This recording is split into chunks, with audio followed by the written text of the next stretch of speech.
4 gece sürmüştü. 4 gece 5 gündüz sürmüştük. Bayağı renkli bir tur olmuştu. Kapadokya'nın neredeyse her yerini, neredeyse değil her yerini gezmiştik. Yeraltı şehirlerini de gezmiştik. Mayıs ayı mıydı o?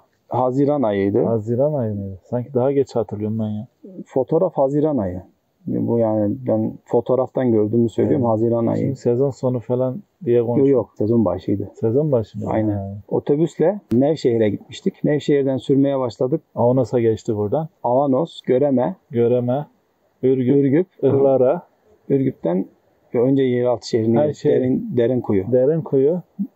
Sonra da Ihlara, oradan da Aksaray'dan da otobüse binip tekrar memlekete gelmiştik. Şimdi bu fotoğraf benim tura çıktığımda ilk çektiğim fotoğraftı. Bütün malzemelerle birlikte kendimi çekmiştim. Otobüs yolculuğu.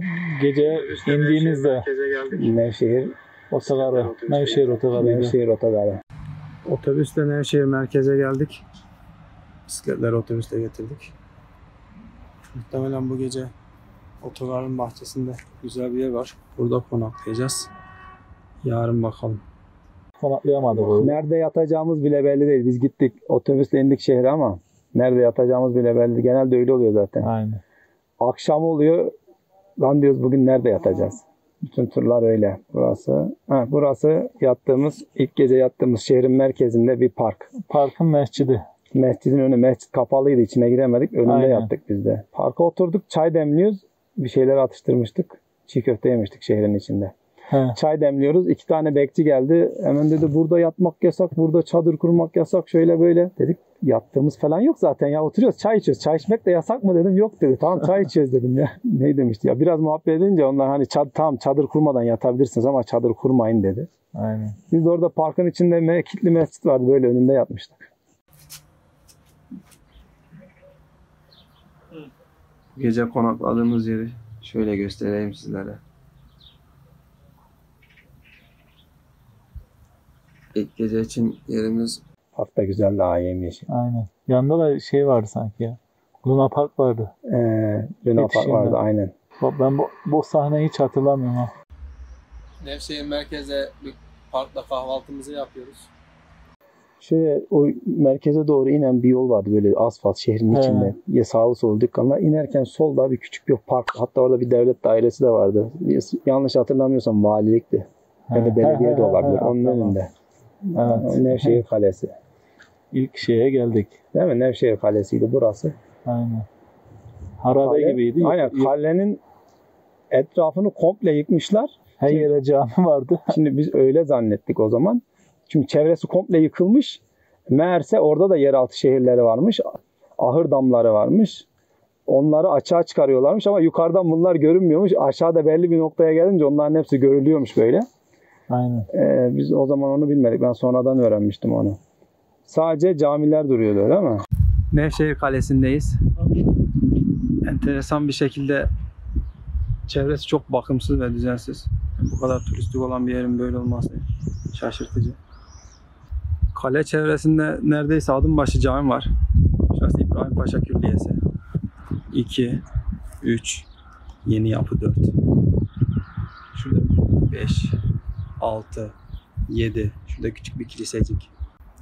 9, 10, 11, 12 diye gidiyor ve arka tarafta böyle devam ediyor. Bu kadar çevresi tarihi eserlerle çevrili. Lakin hiç turizme uygun bir şekilde yapılmamış. Şimdi orada mahalleler, küçük gecekondu tarzında mahalleler, getto tarzında mahalleler doluymuş. Onların evlerinin hepsini yıkmışlar. Oradaki tarihi kalıntıları açığa çıkarma çalışması varmış. Sadece camileri yıkmamışlar. Camiler de muhtemelen tarihiydi. Çoğu tarihiydi. Biz o zaman onu bilmiyorduk. Sonradan öğrendik. Kalenin zirvesi herhalde orayı. Kenarı mıydı? Aynen böyle bir yol gidiyordu kalenin kenarında. Benim eski bisiklet değil mi? He, senin Salkanı. Salkanı. Boşu boşuna sattın o bisikleti. Aynen. Bu turdan sonra sattım zaten. Aynen. Bir daha seni tura götürmeyeyim diye sattın. Aynen. Kurtulamadık gene.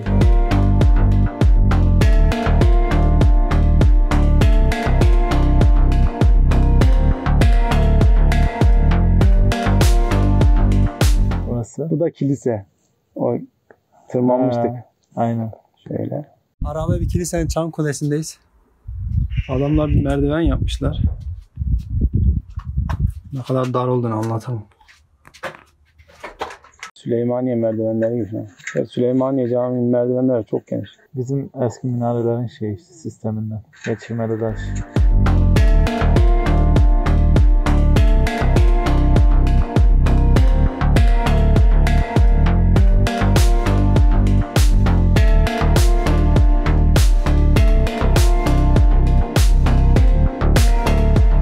Abdesthanedeki mimarinin, işçiliğin inceliğine bir bakın.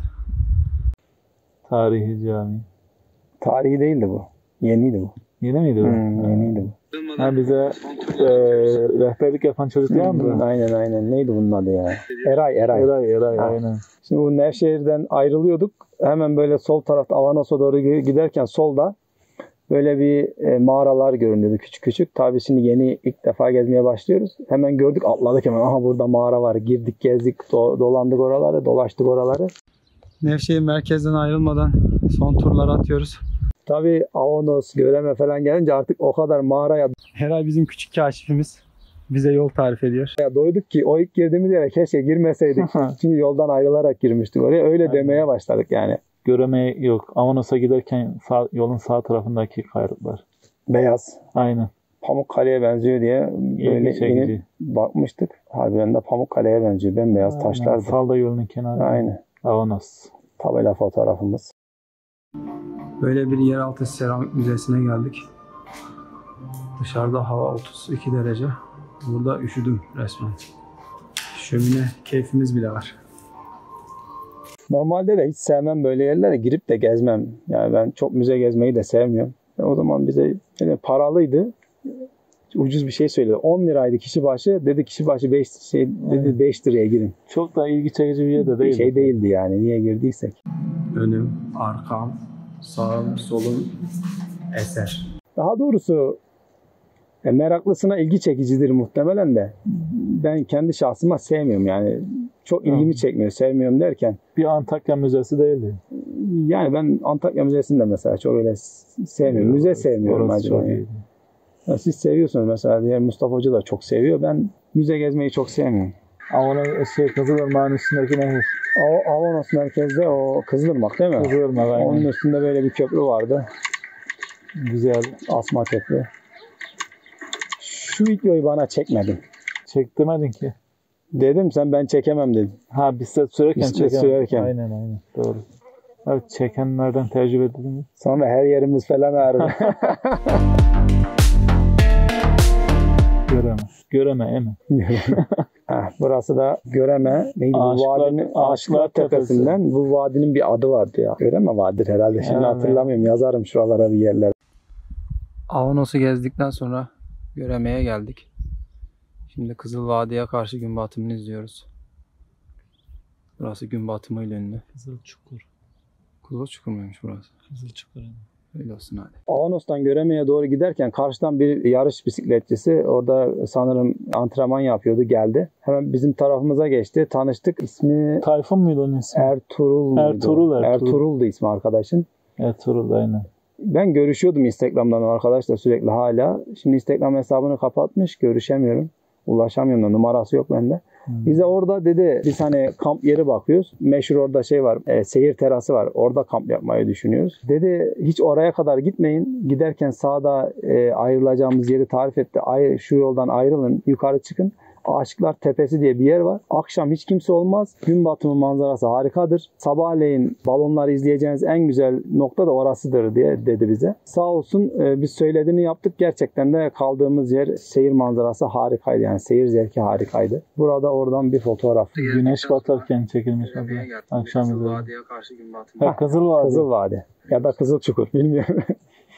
Orada bize. Ama şu kızıllık Fotoğrafta renk çok belli harika. olmuyor da orada çok iyi gözüküyor. Kamp yeri. Teker patlamıştı senin buraya Benim çıkarken. çıkarken teker kenardan yarılmıştı.